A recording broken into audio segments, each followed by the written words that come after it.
আজকে দেখো আমি মটন করব পেঁপে দিয়ে। দিয়ে দিলাম নুন,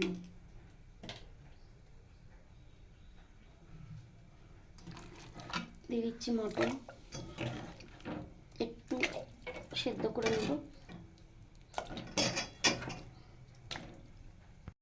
কি কি মশলা নিয়েছি: জিরে, গোলমরিচ, আদা আর লঙ্কা। জিরে, গোলমরিচ, লঙ্কা আর আদা। কড়াইতে তেল দিয়ে দিয়েছি, দিয়ে দিলাম একটু নুন, দিয়ে দিচ্ছি পেঁপে, লাল করে ভেজে নেব। দিয়ে দিচ্ছি 1 চিমটি হলুদ। এবার আমি লাল লাল করে ভেজে নিই। পেঁপেগুলো আমি একদম লাল লাল করে ভেজে নিয়েছি। আর একটু ওই ঘরে গেছিলাম, একটুখানি বেশি ভাজা হয়ে গেছে। চলো তুলে নিই। দিয়ে দিলাম গোটা গরম মশলা ফোড়ন, তেজপাতা,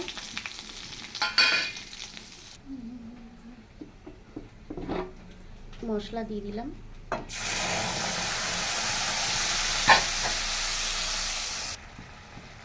একই সাথে নুন আর হলুদ দিয়ে দিলাম, ধার বাকি কিছু রাখছি না।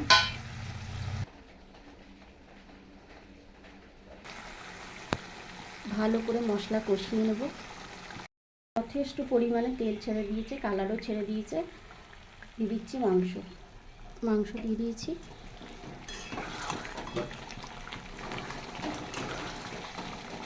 হ্যাঁ, আমি যে পেঁপে আর আলু দিয়ে করছি এটা কিন্তু একদমই নিরামিষ। রসুন পেঁয়াজ দিয়ে দিই। আবারও খুব ভালো করে কষিয়ে নেব। মাংস কষানো হয়ে গেছে।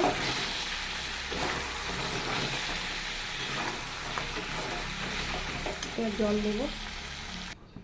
জল দিয়ে দিয়েছি। যে মাংসটা সেদ্ধ করেছিলাম ওই জলটাই দিয়েছি, জুসটা।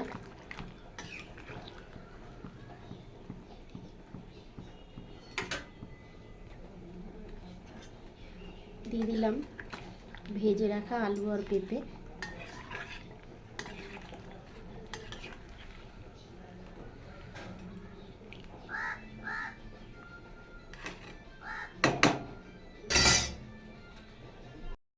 এদিকে ছোলা দিয়ে কচু শাক করেছি, হয়ে গেছে দেখো।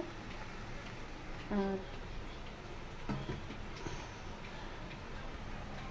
পেঁপে আলু দিয়ে খাসির মাংসের ঝোল নিরামিষ করেছি, জানো, দেখালামই তোমাদের।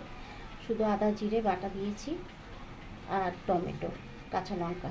কেমন হয়েছে সেটা কিন্তু জানাতে একদম ভুলো না।